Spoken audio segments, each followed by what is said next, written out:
Buku Kehidupan, The Book of Life, Jiddu Krishnamurti. Bulan Juli, daftar isi 1. Kebahagiaan, 2. Duka nestapa, 3. Rasa terluka, 4. Kesedihan.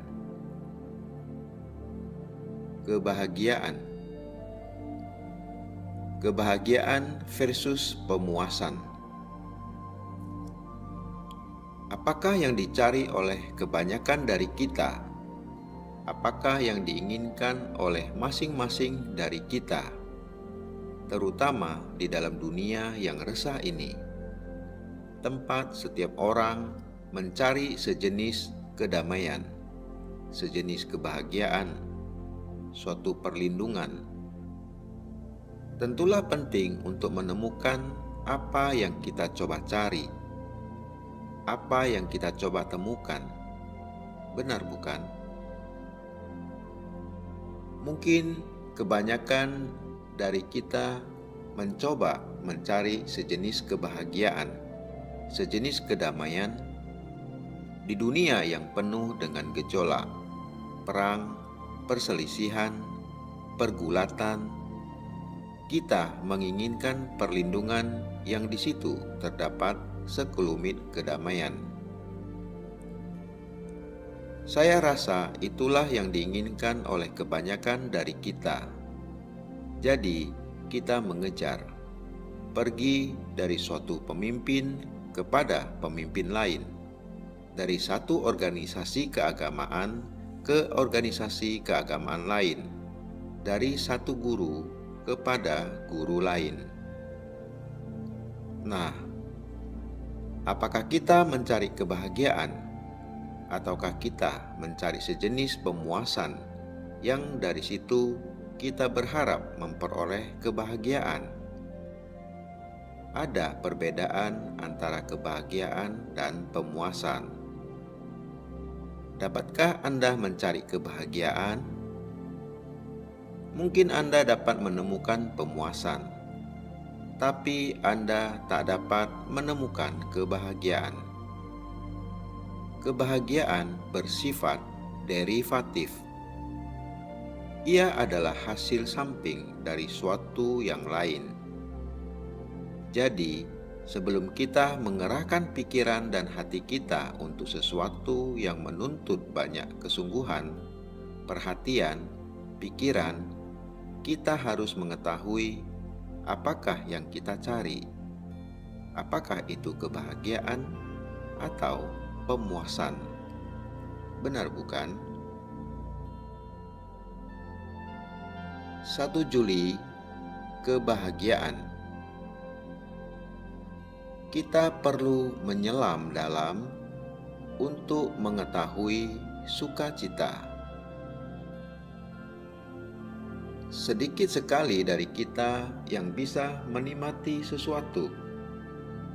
Kita sedikit sekali bersukacita melihat matahari terbenam, atau bulan purnama, atau seorang yang cantik, atau pohon yang indah, atau seekor burung yang terbang tinggi, atau suatu tarian.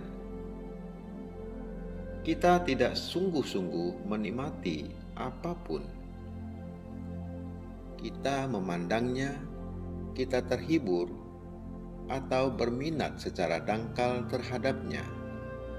Kita mengalami suatu perasaan yang kita namakan sukacita. Tetapi penikmatan adalah sesuatu yang jauh lebih dalam yang perlu dipahami dan diselami. Sementara kita bertambah tua, sekalipun kita ingin menikmati berbagai hal, yang terbaik telah hilang dari kita. Kita ingin menikmati perasaan-perasaan lain, gairah, nafsu, kekuasaan, kedudukan. Semua itu adalah hal-hal yang normal dalam kehidupan, sekalipun dangkal. Itu tidak perlu disalahkan.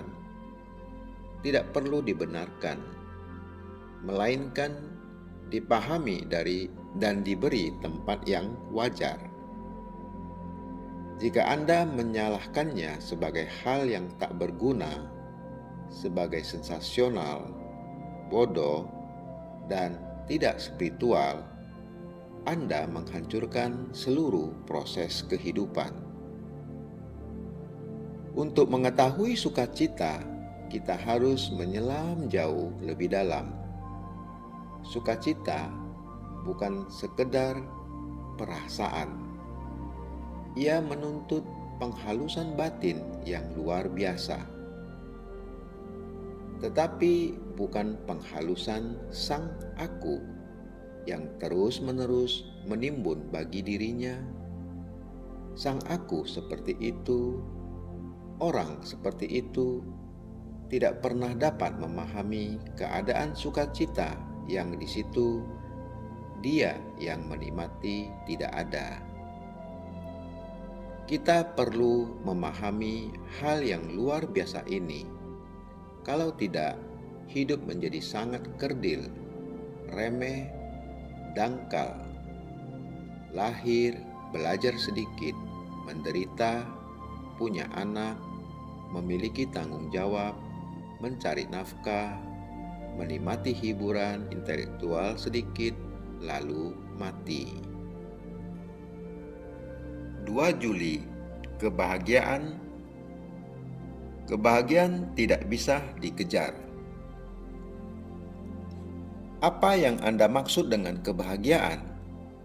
Sementara orang berkata, kebahagiaan adalah memperoleh apa yang Anda inginkan.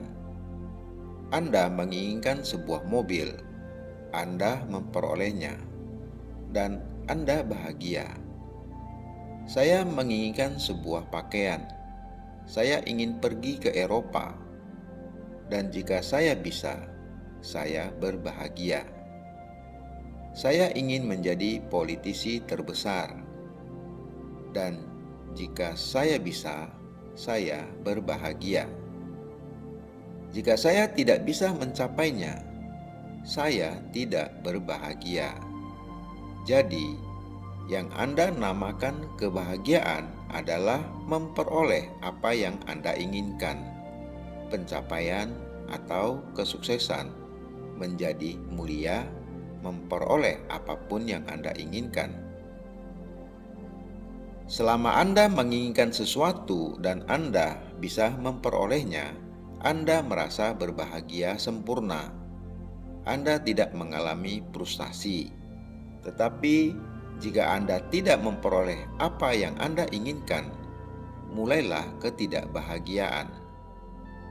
Kita semua memikirkan hal ini, bukan hanya si kaya dan si miskin.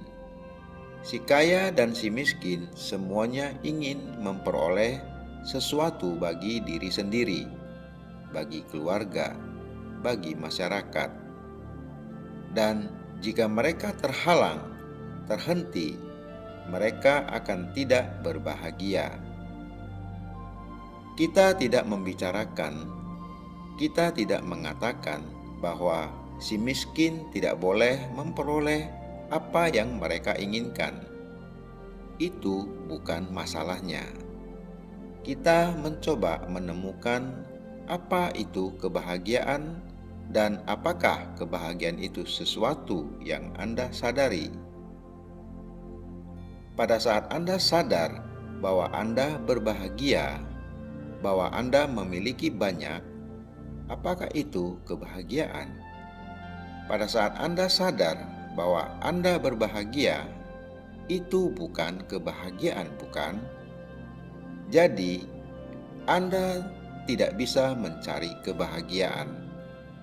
Pada saat Anda sadar bahwa Anda rendah hati, Anda tidak rendah hati lagi. Jadi, kebahagiaan bukan sesuatu untuk dikejar. Ia muncul sendiri. Tetapi jika Anda mencarinya, ia akan menjauhi Anda. 3 Juli, kebahagiaan bukan perasaan. Pikiran tidak pernah menemukan kebahagiaan. Kebahagiaan bukan sesuatu untuk dikejar dan ditemukan, seperti perasaan. Perasaan dapat diperoleh berkali-kali karena setiap kali perasaan selalu lenyap, tetapi kebahagiaan tidak bisa ditemukan. Ingatan akan kebahagiaan hanyalah perasaan, suatu reaksi yang memihak atau menentang saat ini. Yang sudah lenyap bukanlah kebahagiaan. Pengalaman akan kebahagiaan yang sudah lenyap adalah perasaan. Oleh karena ingatan adalah masa lampau, dan masa lampau adalah perasaan. Kebahagiaan bukan perasaan. Apa yang Anda ketahui adalah masa lampau, bukan saat kini. Dan masa lampau adalah perasaan, reaksi ingatan. Anda ingat dulu Anda berbahagia, dan dapatkah masa lampau menguraikan apa kebahagiaan itu? Ia bisa mengingat-ingat, tapi ia tak bisa menghadirkan. Pengenalan bukanlah kebahagiaan. Tahu apa artinya berbahagia bukanlah kebahagiaan. Pengenalan adalah respon ingatan. Dan dapatkah batin, timbunan rumit dari ingatan, pengalaman, pernah berbahagia? Pengenalan itu sendiri menghalangi proses mengalami. Jika Anda sadar Anda berbahagia, adakah kebahagiaan? Jika terdapat kebahagiaan, apakah Anda sadar akan itu? Kesadaran hanya muncul bersama konflik. Konflik ingatan akan hal yang lebih banyak. Kebahagiaan bukanlah ingatan akan hal yang lebih banyak. Bila terdapat konflik, tidak ada kebahagiaan. Konflik ada di pikiran. Pikiran pada tingkat apapun adalah respon dari ingatan. Dengan demikian, pikiran mau tidak mau menghasilkan konflik. Pikiran adalah perasaan, dan perasaan bukanlah kebahagiaan. Perasaan terus-menerus mencari pemuasan. Tujuannya adalah perasaan, tetapi kebahagiaan bukanlah tujuan. Ia tidak bisa dicari. 4 Juli, kebahagiaan. Dapatkah kebahagiaan diperoleh melalui apapun? Kita mencari kebahagiaan melalui benda-benda, melalui hubungan, melalui pikiran, gagasan-gagasan. Jadi, benda-benda, hubungan, dan gagasan-gagasan itu menjadi maha penting, bukan kebahagiaan. Bila kita mencari kebahagiaan melalui sesuatu, maka sesuatu itu menjadi lebih bernilai daripada kebahagiaan itu sendiri. Bila dirumuskan seperti ini, masalahnya terdengar sederhana, dan memang sederhana. Kita mencari kebahagiaan di dalam harta benda, di dalam keluarga, di dalam ketenaran. Maka harta benda, keluarga, gagasan menjadi maha penting. Karena dengan begitu, kebahagiaan dicari melalui suatu cara. Lalu cara itu menghancurkan tujuan. Dapatkah kebahagiaan ditemukan melalui cara apapun? Melalui apapun yang dibuat oleh tangan atau oleh pikiran? Benda, hubungan, dan gagasan jelas sekali tidak kekal. Kita terus-menerus dibuat tidak bahagia olehnya.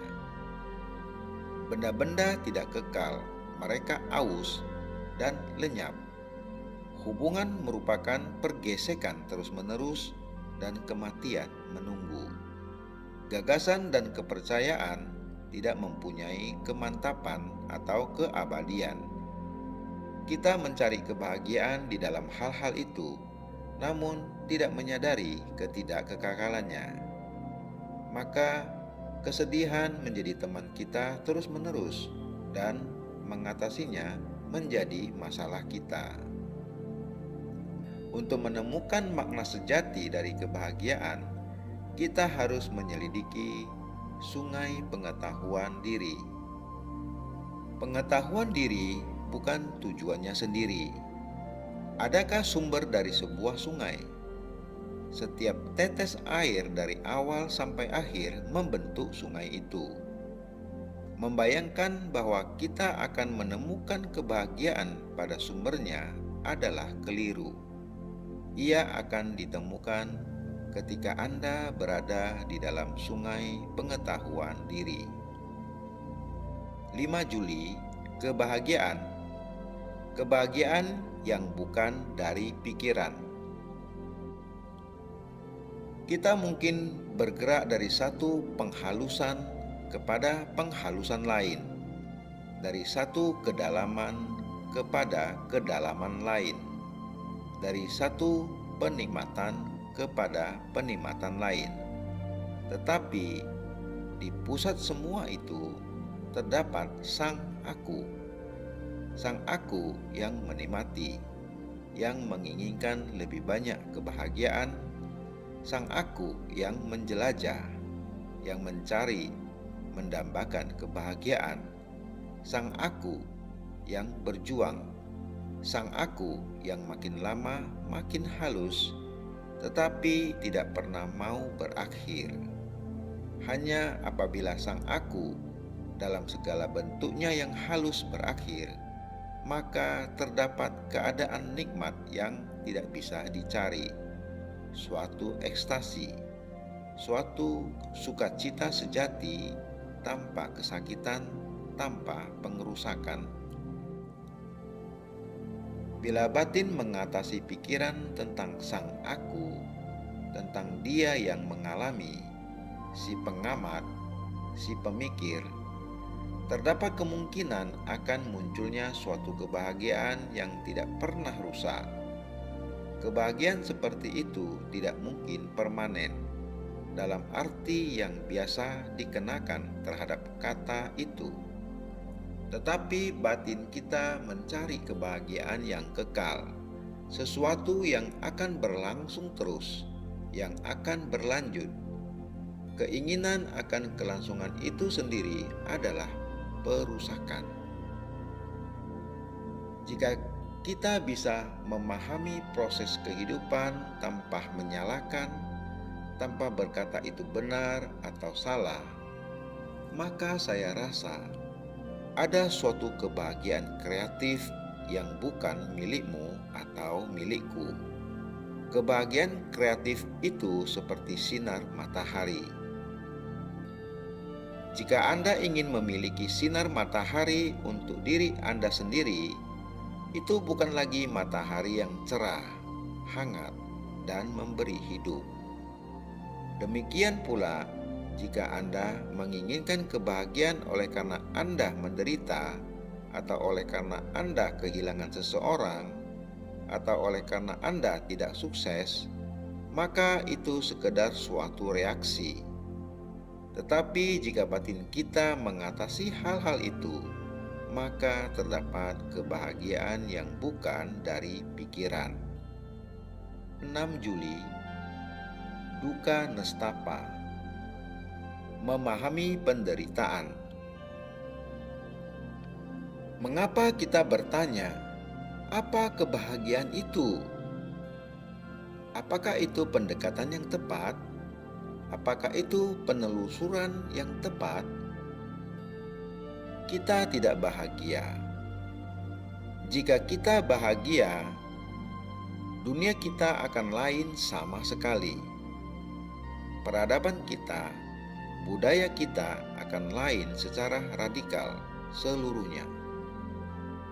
Kita adalah manusia yang tidak bahagia, remeh, sengsara, bergulat, angkuh, mengelilingi, mengelilingi diri kita dengan berbagai hal yang tak berharga, sia-sia, merasa puas dengan ambisi remeh, dengan uang dan kedudukan. Kita adalah makhluk yang tidak bahagia, sekalipun kita mempunyai pengetahuan, sekalipun kita mungkin mempunyai uang, rumah mewah, banyak anak, mobil, pengalaman. Kita adalah manusia yang tidak bahagia, menderita, dan oleh karena kita menderita, kita menginginkan kebahagiaan, lalu kita dibelokkan oleh orang-orang yang menjanjikan kebahagiaan ini, sosial, ekonomis, spiritual. Apa gunanya saya bertanya? Adakah kebahagiaan bila saya menderita? Dapatkah saya memahami penderitaan? Itulah problem saya, bukan bagaimana menjadi bahagia. Saya bahagia bila saya tidak menderita, tetapi pada saat saya menyadarinya, itu bukan kebahagiaan lagi. Jadi, saya harus memahami apa itu penderitaan. Dapatkah saya memahami apa penderitaan itu bila sebagian dari batin saya lari mengejar kebahagiaan, mencari jalan keluar dari kesengsaraan ini? Jadi, jika saya ingin memahami penderitaan, bukankah saya harus menyatu sepenuhnya dengan itu, bukan menolaknya, bukan membenarkannya, bukan membandingkannya, melainkan sepenuhnya berada bersamanya dan memahaminya. Kebenaran dari apakah kebahagiaan itu akan muncul jika saya tahu bagaimana menyimak. Saya perlu tahu bagaimana menyimak terhadap penderitaan. Jika saya mampu menyimak terhadap penderitaan, saya dapat menyimak terhadap kebahagiaan. Oleh karena itu adalah saya. 7 Juli, duka nestapa. Penderitaan adalah penderitaan, bukan milik Anda atau milik saya. Apakah penderitaan Anda sebagai individu berbeda dari penderitaan saya, atau dari penderitaan orang di Asia, di Amerika, atau di Rusia? Seluk-beluknya, peristiwanya mungkin bervariasi, tetapi pada hakikatnya penderitaan orang lain sama dengan penderitaan saya atau penderitaan Anda, bukan? Penderitaan adalah penderitaan, bukan milik Anda atau milik saya. Kenikmatan bukanlah kenikmatan Anda atau kenikmatan saya. Itu kenikmatan. Bila Anda lapar, itu bukan hanya lapar Anda. Itu laparnya seluruh Asia juga. Bila Anda didorong oleh ambisi, bila Anda tak kenal kasihan, itu sikap tak kenal kasihan yang sama yang mendorong para politisi, orang-orang yang berkuasa, baik ia berada di Asia, di Amerika, atau di Rusia. Nah, itulah yang tidak bisa kita terima. Kita tidak melihat bahwa kita semua adalah satu kemanusiaan, terperangkap dalam lingkup kehidupan yang berbeda-beda, di wilayah yang berbeda-beda. Bila Anda mencintai seseorang, itu bukan cinta Anda. Jika ia menjadi tiranis, posesif, cemburu, cemas, brutal. Begitu pula penderitaan adalah penderitaan. Itu bukan milik Anda atau milik saya. Saya tidak membuatnya menjadi impersonal. Saya tidak membuatnya menjadi abstrak. Bila kita menderita, kita menderita. Bila orang tidak punya makanan, tidak punya pakaian, tidak punya rumah, ia menderita, baik ia hidup di Asia atau di Barat. Orang-orang yang sekarang dibantai atau terluka, orang Vietnam, orang Amerika, menderita. Untuk memahami penderitaan ini, yang bukan milik Anda atau milik saya, yang bukan impersonal maupun abstrak, melainkan aktual dan kita semua miliki, membutuhkan penebusan, pencerahan yang mendalam. Dan pengakhiran dari penderitaan ini dengan sendirinya akan membawa kedamaian, bukan hanya di dalam, melainkan juga di luar. 8 Juli, duka nestapa. Pahamilah penderitaan. Mengapa saya atau Anda dingin saja terhadap penderitaan orang lain? Mengapa kita tak acuh terhadap kuli yang memikul beban berat, terhadap perempuan yang menggendong bayinya? Mengapa perasaan kita begitu tumpul? Untuk memahami itu, kita perlu memahami mengapa penderitaan membuat kita tumpul. Sesungguhnya penderitaanlah yang membuat kita tumpul. Oleh karena kita tidak memahami penderitaan, maka kita tak acuh terhadapnya. Jika saya memahami penderitaan, maka saya menjadi peka terhadap penderitaan. Bangun terhadap segala sesuatu, bukan hanya terhadap diri saya sendiri, tetapi juga terhadap orang-orang di sekitar saya, terhadap istri saya, terhadap anak-anak saya, terhadap seekor binatang, terhadap seorang pengemis. Tetapi kita tidak mau memahami penderitaan, dan pelarian dari penderitaan membuat kita tumpul, dan dengan demikian kita dingin. Pak, pokoknya ialah bahwa penderitaan, bila tidak dipahami, menumpulkan hati dan pikiran. Dan kita tidak memahami penderitaan oleh karena kita ingin lari darinya. Melalui seorang guru, melalui seorang juru selamat, melalui doa-doa, melalui reinkarnasi, melalui gagasan-gagasan, melalui minuman dan segala macam kecanduan lain. Apa saja untuk lari dari apa yang ada. Nah, memahami penderitaan bukan terletak dalam menemukan apa penyebabnya. Setiap orang dapat mengetahui penyebab penderitaan. Kurang berpikir panjang, kecerobohan, kesempitan pandangan, kebrutalan, dan sebagainya. Tetapi jika saya memandang penderitaan itu sendiri tanpa menginginkan suatu jawaban, lalu apa yang terjadi?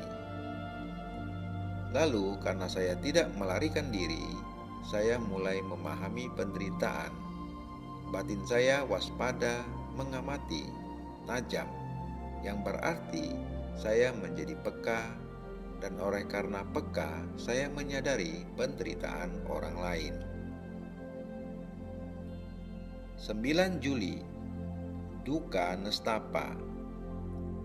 Menganut kepercayaan untuk mengenyahkan kesakitan.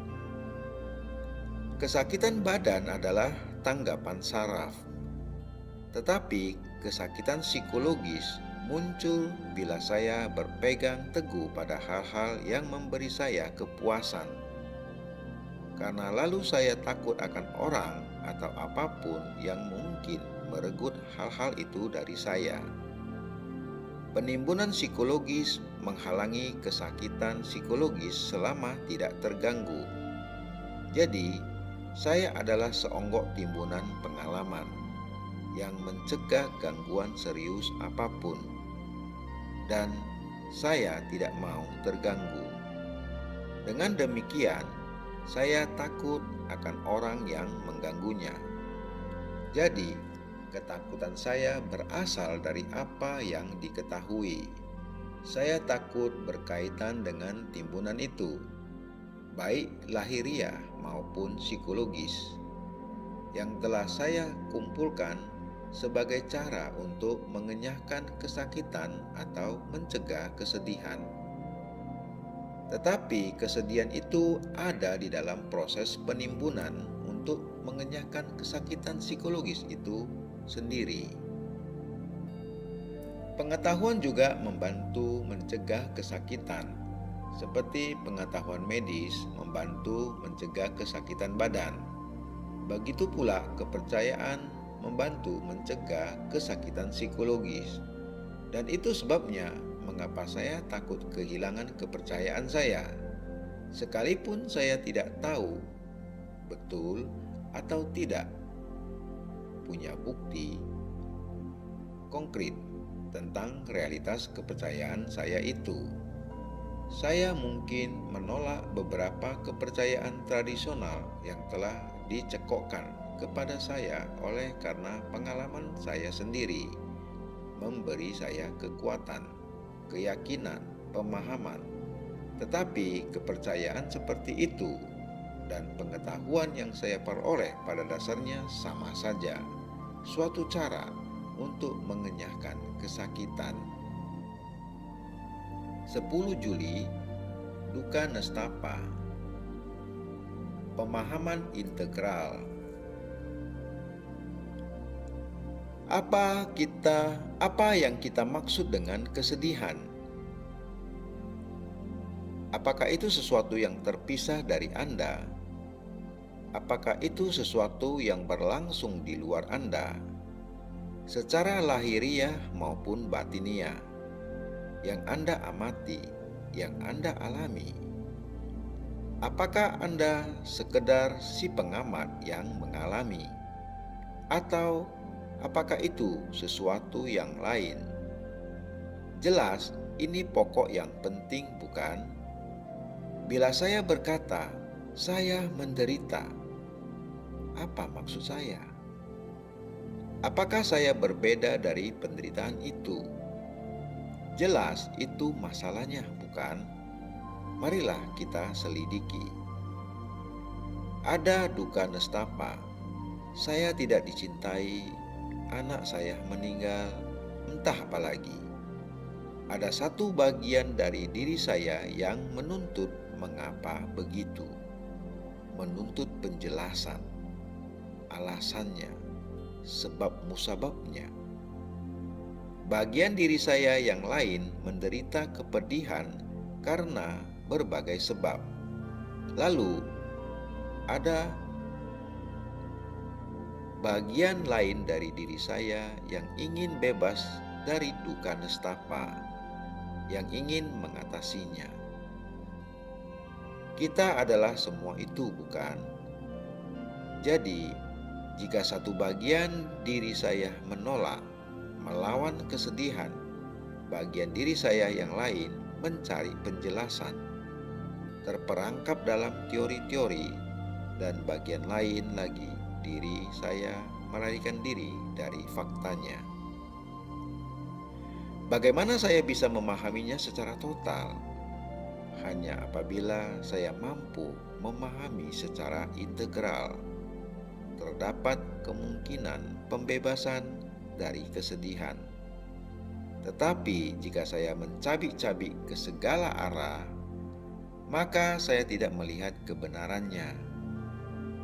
Nah, harap simak, berhati-hati, dan Anda akan melihat bila ada suatu fakta, suatu kebenaran, itu hanya bisa dipahami hanya bila saya dapat mengalaminya seutuhnya tanpa terpecah-pecah, bukan bila ada pemisahan dari sang aku yang mengamati penderitaan. Itulah kebenarannya. 11 Juli, duka nestapa. Andalah penderitaan itu. Bila tidak ada si pengamat yang tengah menderita, apakah penderitaan itu berbeda dari Anda? Andalah penderitaan itu, bukan? Anda tidak terpisah dari kesakitan. Andalah kesakitan itu. Apa yang terjadi? Tidak ada penamaan, tidak ada pemberian nama, dan dengan demikian sikap mengesampingkan adalah kesakitan itu, perasaan itu, rasa kepedihan itu. Bila Andalah itu, apa yang terjadi? Bila Anda tidak memberinya nama, bila tidak ada ketakutan berkaitan dengan itu, apakah si pusat berhubungan dengan itu? Bila si pusat berhubungan dengan itu, maka ia takut akan itu. Maka ia harus bertindak dan berbuat sesuatu terhadapnya. Tetapi jika si pusat adalah itu, apakah yang Anda perbuat? Tidak ada sesuatu yang bisa diperbuat, bukan?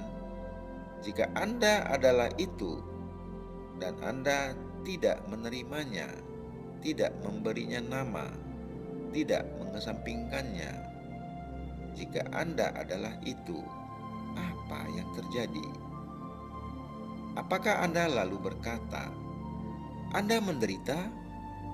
Jelas suatu transformasi fundamental terjadi.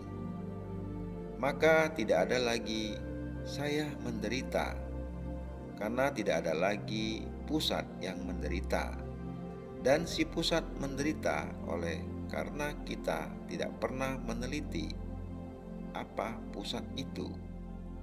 Kita cuma hidup dari kata ke kata, dari reaksi ke reaksi. 12 Juli, duka nestapa.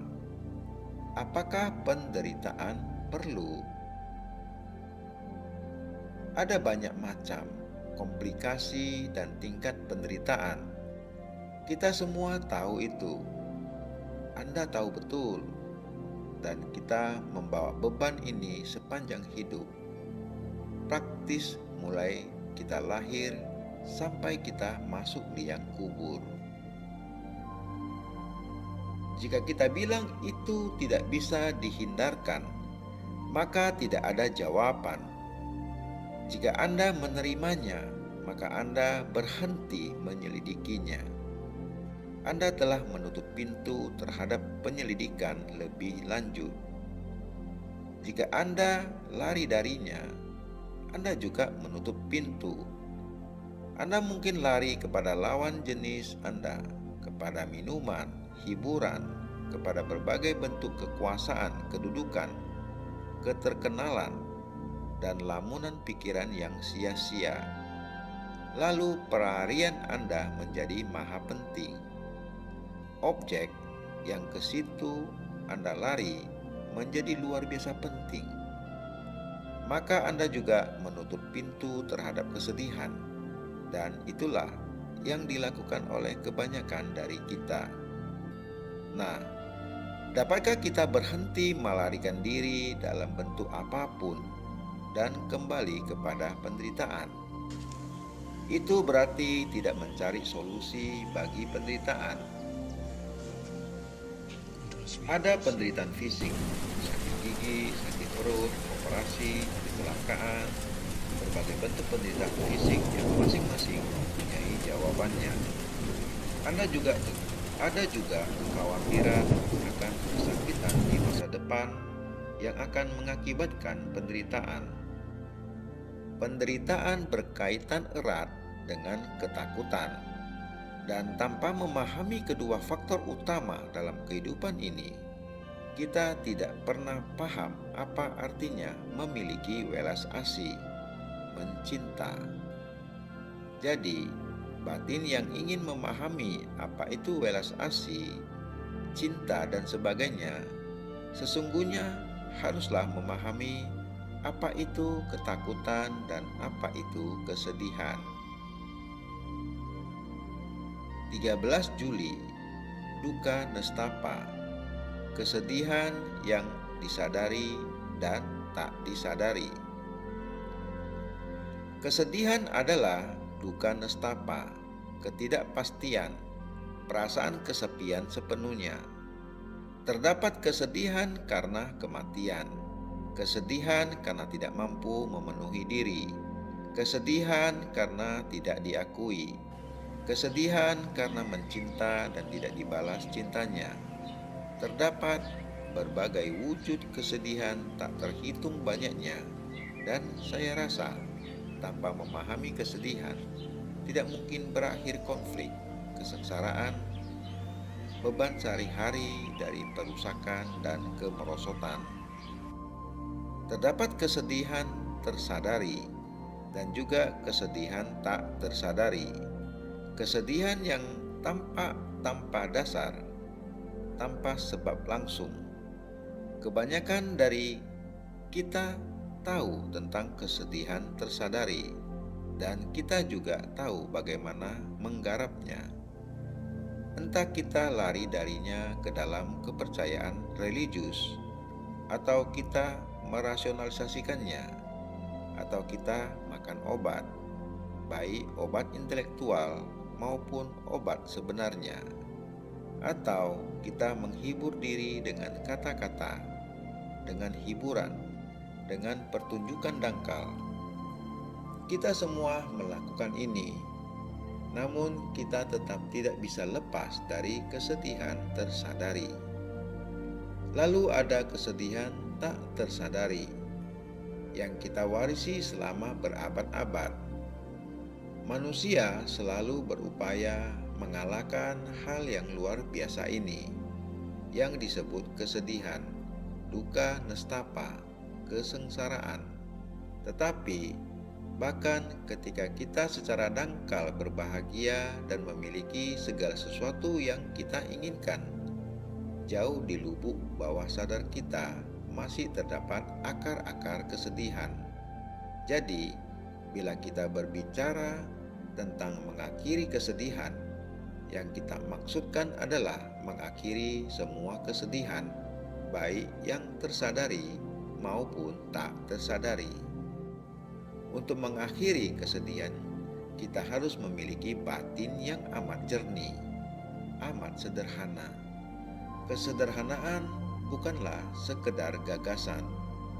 Untuk bisa sederhana dituntut kecerdasan dan kepekaan yang tinggi. 14 Juli, rasa terluka, perasaan terluka. Bagaimana kita harus bertindak agar tidak menyusahkan orang lain? Itukah yang Anda ingin tahu? Kalau begitu, saya khawatir kita tidak bisa bergerak. Jika Anda hidup secara penuh, tindakan-tindakan Anda mungkin menyusahkan. Tetapi mana yang lebih penting? Menemukan apa yang benar atau tidak mengganggu orang lain? Ini tampak begitu sederhana sehingga tidak perlu jawaban sama sekali. Mengapa Anda ingin menghormati perasaan dan sudut pandang orang lain? Apakah Anda takut perasaan Anda sendiri terluka atau sudut pandang Anda sendiri bergeser? Jika orang lain mempunyai opini berbeda dengan opini Anda hanya dapat menemukan apakah mereka benar dengan menanyai mereka, dengan kontak secara aktif dengan mereka. Dan jika Anda menemukan bahwa opini dan perasaan itu tidak benar, temuan Anda mungkin menyebabkan gangguan bagi mereka yang melekatinya. Lalu, apa yang harus Anda lakukan? Haruskah Anda setuju dengan mereka? Atau berkompromi dengan mereka agar tidak melukai hati teman-teman Anda? 15 Juli, rasa terluka. Imaji diri membawa kepedihan. Mengapa membagi masalah menjadi besar dan kecil? Bukankah semuanya masalah? Mengapa membuatnya menjadi masalah kecil dan masalah besar? masalah penting dan masalah tidak penting. Jika kita dapat memahami suatu masalah, menyelaminya sangat dalam, betapapun remeh atau penting, maka kita akan menguraikan semua masalah. Ini bukan jawaban retoris. Ambillah masalah apa saja: kemarahan, kecemburuan, iri hati, kebencian. Kita tahu benar semua itu. Jika Anda menyelami kemarahan dengan sangat dalam, bukan sekedar mengesampingkannya, lalu apa yang terlibat di situ? Mengapa kita marah? Karena kita tersinggung. Ada orang yang mengatakan sesuatu yang mencela, dan bila ada orang yang mengatakan sesuatu yang memuji, Anda bersenang hati. Mengapa Anda tersinggung? Rasa penting diri, bukan? Dan mengapa ada rasa penting diri? Oleh karena kita punya suatu gagasan, suatu simbol tentang diri kita, suatu imaji tentang diri kita, bagaimana kita seharusnya tampil, apa diri kita dan apa seharusnya tidak kita lakukan. Mengapa kita menciptakan suatu imaji tentang diri kita? Oleh karena kita tidak pernah mempelajari apa diri kita secara aktual. Kita mengira kita harus begini atau begitu, menjadi idaman, pahlawan, teladan. Yang menimbulkan marah ialah karena idaman kita, gagasan yang kita miliki tentang diri kita, diserang orang. Dan gagasan kita tentang diri kita adalah pelarian kita dari fakta apa adanya diri kita. Tetapi bila Anda mengamati fakta aktual apa adanya diri Anda, tidak ada orang yang bisa membuat Anda tersinggung. Maka jika kita seorang pembohong dan ada orang berkata kita pembohong, tidak berarti kita tersinggung. Itu fakta. Tetapi jika Anda berpura-pura bukan pembohong dan orang berkata Anda pembohong, maka Anda menjadi marah, melawan. Jadi kita selalu hidup di dalam gagasan dunia mitos dan tidak pernah di dunia aktualitas. Untuk mengamati apa adanya, melihatnya, mengakrabinya secara aktual, tidak boleh ada penghakiman, penilaian, opini, ketakutan. 16 Juli, rasa terluka, kenikmatan yang menyimpang. Ada hal yang disebut sadisme. Tahukah Anda arti kata itu? Seorang penulis bernama Marquis de Sade pernah menulis sebuah buku tentang seseorang yang suka menyakiti orang lain dan melihat mereka menderita. Dari situlah datang kata sadisme, yang berarti memperoleh kenikmatan dari penderitaan orang lain. Bagi orang-orang tertentu, terdapat kepuasan aneh dalam melihat orang lain menderita. Amatilah diri Anda dan lihatlah apakah Anda memiliki perasaan ini. Perasaan itu mungkin tidak jelas, tetapi jika ada, Anda akan melihat bahwa ia menampakkan diri sebagai dorongan untuk tertawa bila orang lain jatuh. Anda ingin mereka yang berada di atas untuk jatuh. Anda mengkritik, bergunjing tanpa pikir panjang tentang orang lain, yang semuanya adalah ungkapan ketakpekaan, suatu bentuk keinginan untuk menyakiti orang lain. Orang mungkin melukai orang lain dengan sengaja, dengan dendam, atau orang mungkin melakukannya tanpa sadar dengan sebuah kata, dengan sebuah gerak tubuh, dengan cara memandang.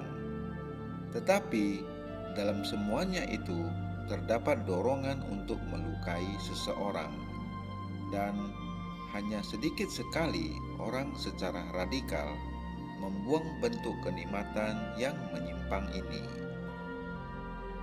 17 Juli, rasa terluka, pendidikan sejati. Batin mencipta melalui pengalaman, tradisi, ingatan. Dapatkah batin bebas dari penimbunan, sementara ia memperoleh pengalaman? Anda paham perbedaannya? Yang dibutuhkan bukanlah pemupukan ingatan, melainkan kebebasan dari proses akumulasi oleh batin. Anda menyakiti saya, yang adalah suatu pengalaman, dan saya menyimpan kesakitan itu, dan itu menjadi tradisi saya. Dan dari tradisi itu saya memandang Anda, saya bereaksi dari tradisi itu. Itu adalah proses sehari-hari batin saya dan batin Anda. Nah, mungkinkah bahwa sekalipun Anda menyakiti saya, proses akumulatif itu tidak terjadi? Kedua proses itu sama sekali lain.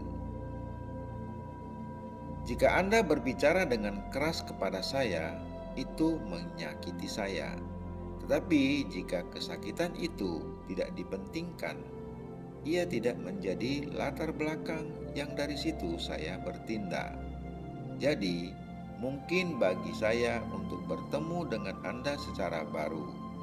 Itulah pendidikan sejati, dalam makna kata itu yang mendalam. Oleh karena, sekalipun saya melihat efek yang mengkondisikan dari pengalaman, batin tidak lagi terkondisi. 18 Juli, rasa terluka, berakhirnya marah.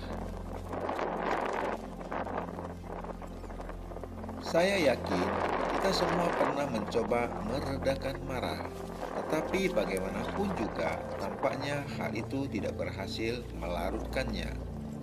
Adakah pendekatan lain untuk melenyapkan marah? Marah bisa muncul dari sebab fisik maupun sebab psikologis. Mungkin kita marah karena kita tercapai apa yang kita inginkan, atau karena reaksi defensif kita runtuh, atau rasa aman yang telah kita bangun secara berhati-hati terancam, dan sebagainya. Kita semua kenal dengan marah. Bagaimana kita bisa memahami dan melenyapkan marah? Jika Anda beranggapan bahwa kepercayaan, konsep-konsep, dan opini-opini Anda maha penting, maka Anda tentu akan bereaksi keras bila hal-hal itu dipertanyakan orang. Alih-alih melekat pada kepercayaan dan opini, jika Anda mulai mempertanyakan apakah hal-hal itu penting bagi kita untuk memahami hidup, maka dengan memahami sebab-sebabnya, marah akan berakhir. Dengan demikian, kita mulai melarutkan perlawanan kita yang menimbulkan konflik dan kesakitan. Lagi-lagi ini membutuhkan kesungguhan. Kita terbiasa mengendalikan diri demi alasan sosial atau keagamaan atau demi kenyamanan. Tetapi untuk membongkar marah sampai ke akarnya, dibutuhkan keadaan sadar mendalam. Anda berkata, Anda marah ketika mendengar sesuatu ketidakadilan. Apakah itu karena Anda mencintai kemanusiaan? Karena Anda penuh welas asih? Apakah welas asih dan marah bisa berada bersama-sama? Bisakah ada keadilan bila ada marah dan benci? Anda mungkin marah terhadap pikiran tentang ketidakadilan, kekejaman secara umum, tetapi kemarahan Anda tidak mengubah ketidakadilan atau kekejaman itu. Kemarahan Anda hanya bisa merugikan. Untuk menghasilkan ketertiban, Anda sendiri harus berpikir panjang, penuh welas asih. Tindakan yang lahir dari kebencian hanya akan bisa menciptakan kebencian lebih lanjut. Tidak mungkin ada kelurusan bila ada marah. Kelurusan dan marah tidak bisa berada bersama-sama. 19 Juli, rasa terluka. Maaf bukanlah welas asih sejati. Apa artinya welas asih? Silakan temukan sendiri, rasakan. Apakah batin yang terluka, yang bisa terluka, akan pernah bisa memaafkan? Pernahkah batin yang bisa terluka bisa memaafkan? Dan apakah batin seperti itu yang bisa terluka, yang memupuk kebajikan, yang sadar akan kemarahan? Bisakah batin seperti itu penuh welas asih? Welas asih seperti juga cinta, bukanlah berasal dari batin. Batin tidak menyadari dirinya sebagai penuh welas asih, sebagai mencinta. Tetapi pada saat Anda dengan sadar memberi maaf, batin memperkuat pusat dirinya dalam lukanya sendiri. Jadi, batin yang dengan sadar memberi maaf tidak pernah bisa memaafkan. Ia tidak tahu artinya maaf. Ia memaafkan agar tidak terluka lagi.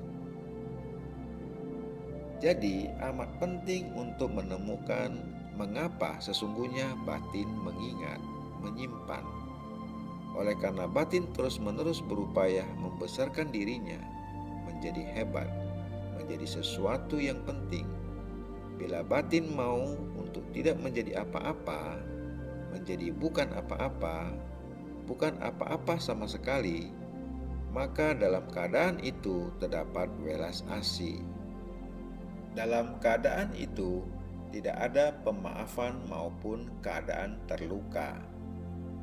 Tetapi untuk memahami itu, kita harus memahami pengembangan sadar dari si aku. Jadi, selama ada pemupukan sadar dari suatu pengaruh tertentu, kebajikan tertentu, tidak mungkin ada cinta, tidak mungkin ada welas asih. Oleh karena cinta dan welas asih bukanlah hasil dari upaya sadar. 20 Juli, rasa terluka. Bila ada kemungkinan kepedihan, tidak ada cinta. Penanya ingin tahu, bagaimana ia bisa bertindak dengan bebas dan tanpa penekanan diri bila ia tahu tindakannya akan menyakiti orang-orang yang dicintainya. Nah, mencintai berarti bebas. Kedua belah pihak bebas. Bila ada kemungkinan kepedihan, bila ada kemungkinan menderita dalam cinta, itu bukan cinta. Itu sekedar bentuk halus dari kepemilikan, keinginan memiliki. Jika Anda mencinta, sungguh-sungguh mencintai seseorang, tidak ada kemungkinan menyakitinya. Bila Anda melakukan sesuatu yang Anda pikir benar, hanya apabila Anda ingin ia melakukan apa yang Anda inginkan, atau ia ingin Anda melakukan apa yang ia inginkan, di situ ada kepedihan. Artinya, Anda ingin dimiliki. Anda merasa aman, pasti, nyaman. Sekalipun Anda tahu kenyamanan itu hanya sementara. Anda berlindung di dalam kenyamanan itu, di dalam kesementaraan itu. Jadi, setiap perjuangan untuk memperoleh kenyamanan, memperoleh dorongan, sesungguhnya memperlihatkan tidak adanya kekayaan batinia. Dan dengan demikian, suatu tindakan yang berdiri sendiri, terpisah dari orang lain itu, dengan sendirinya menciptakan gangguan, kepedihan, dan penderitaan.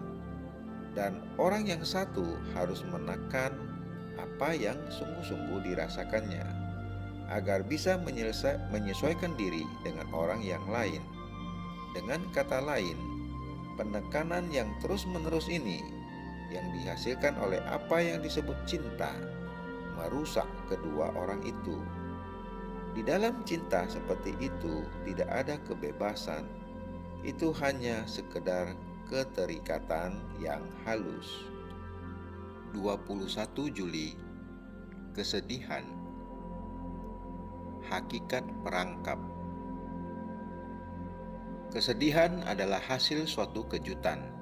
Itu adalah keterguncangan sementara dari suatu batin yang telah mapan, yang telah menerima rutinitas kehidupan. Terjadi sesuatu, kematian, kehilangan pekerjaan, sanggahan terhadap kepercayaan yang dipegang erat, maka batin terganggu.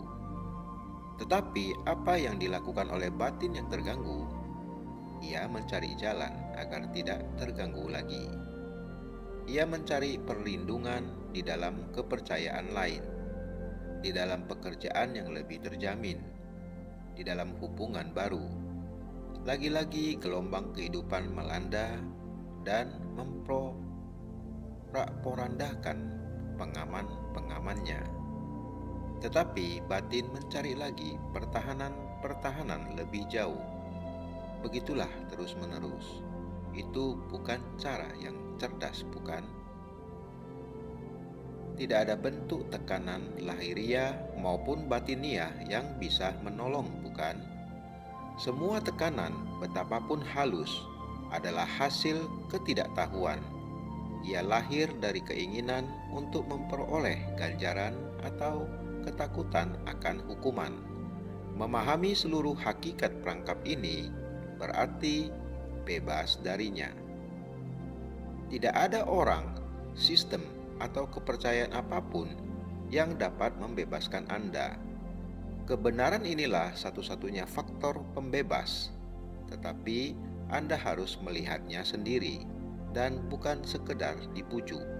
Anda harus berlayar menempuh lautan tanpa peta. 22 Juli. Kesedihan. Akhir kesedihan.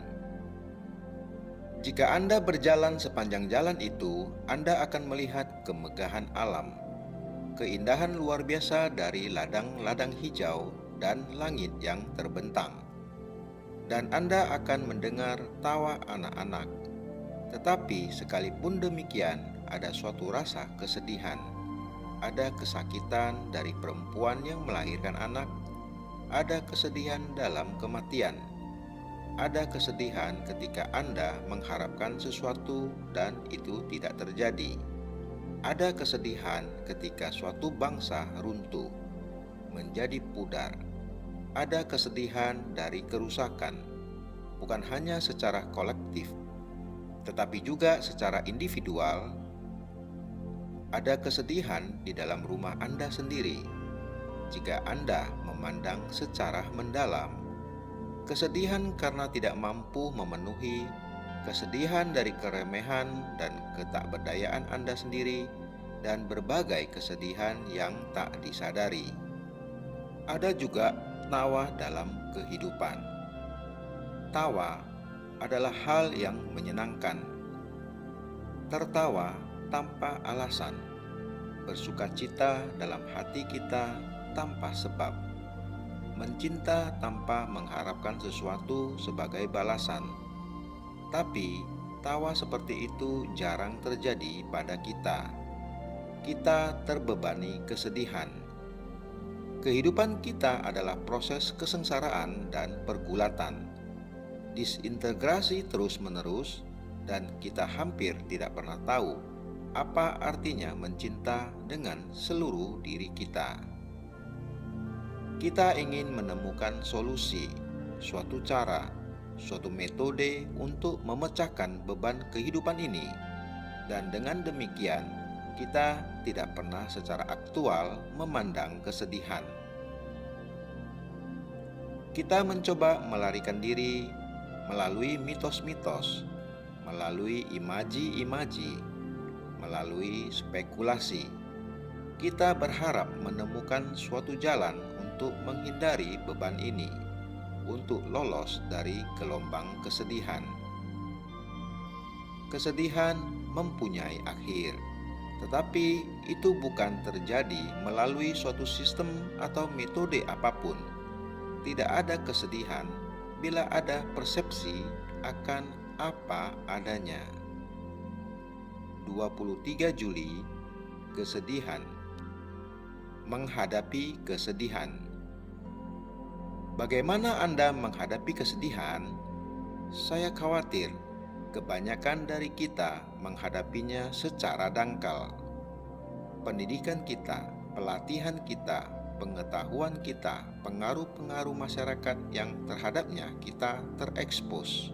Semuanya membuat kita dangkal. Batin yang dangkal adalah yang melarikan diri ke tempat ibadah, kepada suatu kesimpulan, kepada suatu konsep, kepada suatu kepercayaan atau gagasan. Semua itu merupakan perlindungan bagi batin dangkal yang berada dalam kesedihan.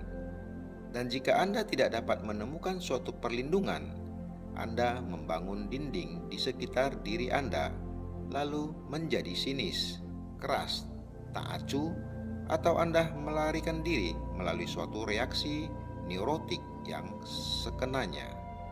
Semua pertahanan terhadap penderitaan seperti itu menghalangi penyelidikan lebih jauh. Silakan amati batin Anda sendiri. Amati bagaimana Anda mencari dalih untuk menutupi kesedihan Anda. Melupakan diri dalam kerja, dalam gagasan-gagasan, atau melekat pada kepercayaan kepada Tuhan, atau pada kehidupan di masa depan. Dan bila tidak ada penjelasan, tidak ada kepercayaan yang memuaskan, Anda melarikan diri melalui minuman, melalui seks, atau dengan menjadi sinis, keras, pahit, mudah tersinggung. Generasi demi generasi, hal ini telah diwariskan dari orang tua kepada anak-anak mereka, dan batin yang dangkal tidak pernah mengangkat kain pembalut dari luka itu. Ia sesungguhnya tidak tahu, ia sesungguhnya tidak kenal dengan kesedihan. Ia sekedar punya gagasan tentang kesedihan. Ia punya imaji, simbol tentang kesedihan, tetapi ia tidak pernah menghadapi kesedihan. Ia hanya menghadapi kata kesedihan. 24 Juli, kesedihan. Menghindari kesedihan. Kebanyakan dari kita mempunyai kesedihan dalam berbagai bentuk, dalam hubungan, dalam kematian seseorang, dalam kegagalan mencapai kepuasan dan kebahagiaan, dan layu, tak berarti, atau dalam berupaya mencapai sesuatu, mencoba menjadi sesuatu, dan gagal secara total. Lalu ada masalah kesedihan pada segi jasmania, kesakitan, kebutaan, ketidakmampuan, kelumpuhan, dan sebagainya. Di mana-mana terdapat hal luar biasa ini yang disebut kesedihan, dan kematian menunggu tak lama lagi. Dan kita tidak tahu bagaimana menghadapi kesedihan, lalu kita memujanya, atau merasionalisasikannya, atau mencoba lari darinya. Datanglah ke setiap gereja Kristen, dan Anda akan mendapatkan kesedihan dipuja. Kesedihan dijadikan sesuatu yang luar biasa, suci, dan dikatakan bahwa hanya melalui kesedihan, melalui Kristus yang disalibkan, Anda dapat menemukan Tuhan. Di timur, orang punya cara mereka sendiri untuk menghindar. Cara-cara lain untuk menghindari kesedihan, dan tampak sungguh luar biasa bahwa ada begitu sedikit orang baik di timur maupun di barat, yang sungguh-sungguh bebas dari kesedihan.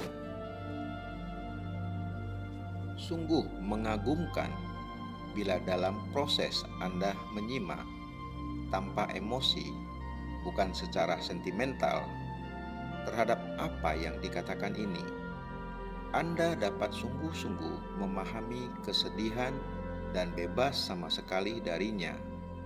Oleh karena dengan begitu, tidak ada lagi pengelabuan diri, tidak ada ilusi, tidak ada kecemasan, tidak ada ketakutan, dan otak dapat berfungsi dengan jernih, dengan tajam, dengan logis, dan mungkin kita akan tahu apa artinya cinta.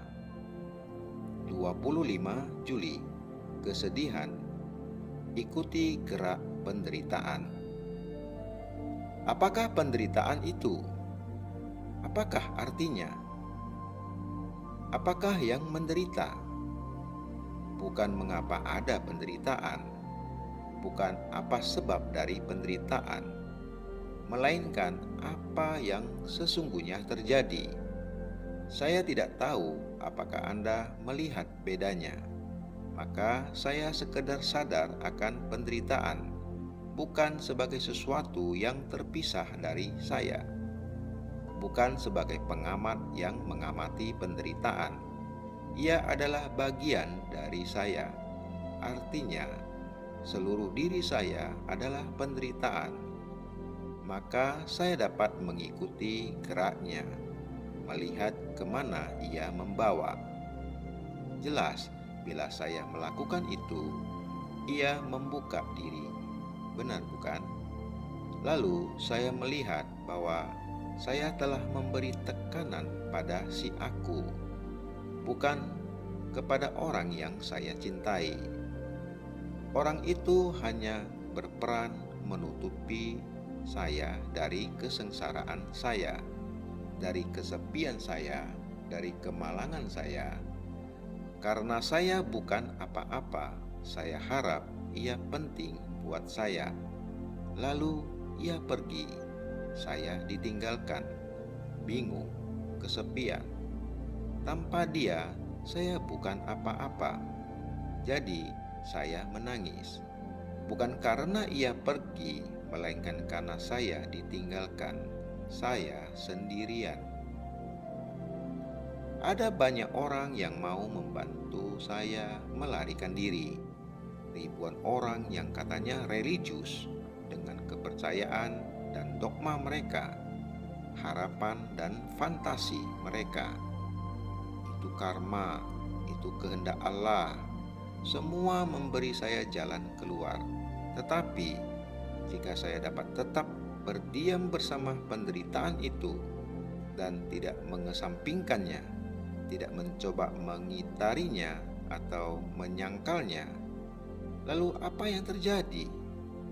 Bagaimanakah keadaan batin saya ketika batin itu mengikuti gerak penderitaan?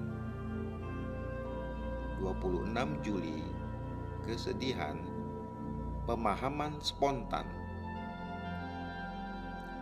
Kita tidak pernah berkata, "Coba saya lihat, apa itu yang menderita?" Anda tidak bisa melihat dengan paksaan, dengan disiplin. Anda harus memandang dengan minat, dengan pemahaman spontan. Lalu Anda akan melihat bahwa apa yang kita namakan penderitaan, kepedihan, apa yang kita hindari dan didisiplinnya, semua lenyap. Selama saya tidak berhubungan dengan hal itu sebagai sesuatu di luar diri saya, tidak ada masalah.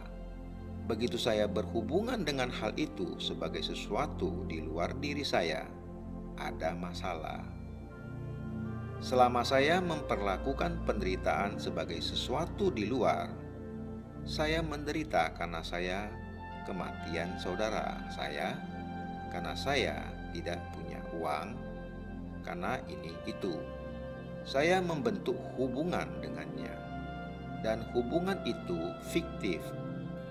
Tetapi jika saya adalah itu, jika saya melihat fakta itu, maka seluruhnya mengalami transformasi. Semuanya mempunyai makna lain. Maka terdapat perhatian penuh, perhatian terpadu, dan apa yang dipandang secara tuntas dipahami dan larut. Maka tidak ada ketakutan, dan dengan demikian kata kesedihan tidak ada lagi. 27 Juli, kesedihan, pusat penderitaan. Ketika Anda melihat sesuatu yang amat indah, sebuah gunung yang indah, matahari terbenam yang indah, seulas senyum yang menarik, sebuah wajah yang menarik, fakta itu memukau Anda, dan Anda terdiam. Pernahkah itu terjadi pada Anda? Lalu Anda peluk dunia ini dalam lengan Anda. Tetapi itu sesuatu dari luar yang datang ke dalam batin Anda. Dan saya berbicara tentang batin yang tidak terpukau, melainkan yang ingin memandang, mengamati. Nah, dapatkah Anda mengamati tanpa lonjakan pengkondisian ini? Kepada seseorang yang berada dalam kesedihan, saya menjelaskan dengan kata-kata, kesedihan itu tidak bisa dihindarkan. Kesedihan itu hasil dari pemenuhan. Ketika semua penjelasan berhenti sama sekali, hanya di situ Anda dapat memandang. Yang berarti Anda tidak memandang dari sebuah pusat. Bila Anda memandang dari sebuah pusat, daya pengamatan Anda terbatas. Jika saya berpegang pada suatu kedudukan dan ingin berada di situ, terdapat ketegangan, kepedihan. Bila saya memandang dari pusat kepada penderitaan, terdapat penderitaan. Ketidakmampuan mengamati itulah yang menciptakan kepedihan. Saya tidak bisa mengamati jika saya berpikir, berfungsi, melihat dari sebuah pusat. Seperti ketika saya berkata, saya tidak mau pedih, saya harus menemukan mengapa saya menderita. Saya harus melarikan diri. Bila saya mengamati dari sebuah pusat, entah pusat itu suatu konklusi, suatu gagasan, harapan, keputusasaan, atau apapun, pengamatan seperti itu amat terbatas, amat sempit, amat kecil, dan itu membawa kesedihan. 28 Juli, kesedihan, kemahaluasan tak terukur. Apakah yang terjadi bila Anda kehilangan seseorang karena kematian? Reaksi yang langsung adalah suatu rasa lumpuh, dan bila Anda keluar dari syok itu, terdapatlah apa yang kita namakan kesedihan. Nah, apakah arti kata kesedihan itu?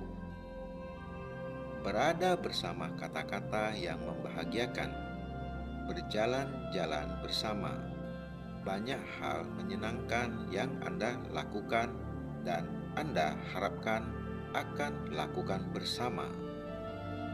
Semua itu terenggut dalam sekejap, dan bagi Anda hanya tersisa rasa hampa, telanjang, kesepian. Itulah yang Anda tolak. Terhadap itulah batin berontak. Tiba-tiba berada sendiri, benar-benar kesepian, kosong, tanpa dukungan apapun. Nah, yang penting adalah hidup bersama kekosongan itu, sekedar menghayatinya tanpa bereaksi sedikit pun, tanpa merasionalisasikannya, tanpa lari darinya kepada dukun, kepada teori reinkarnasi, dengan segala kebodohan yang tak berarti itu.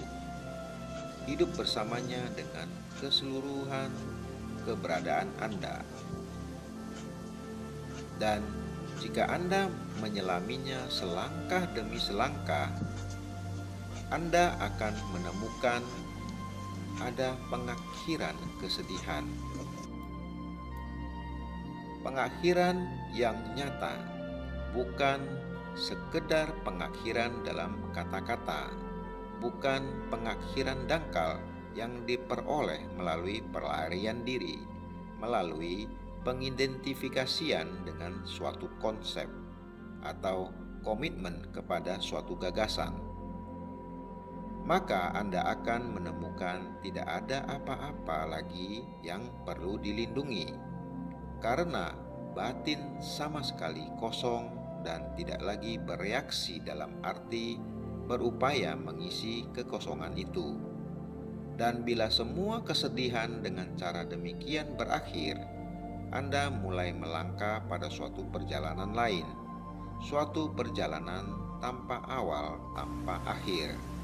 Ada suatu kemahaluasan yang tak terukur, tetapi Anda tidak mungkin memasuki alam itu tanpa pengakhiran kesedihan secara total.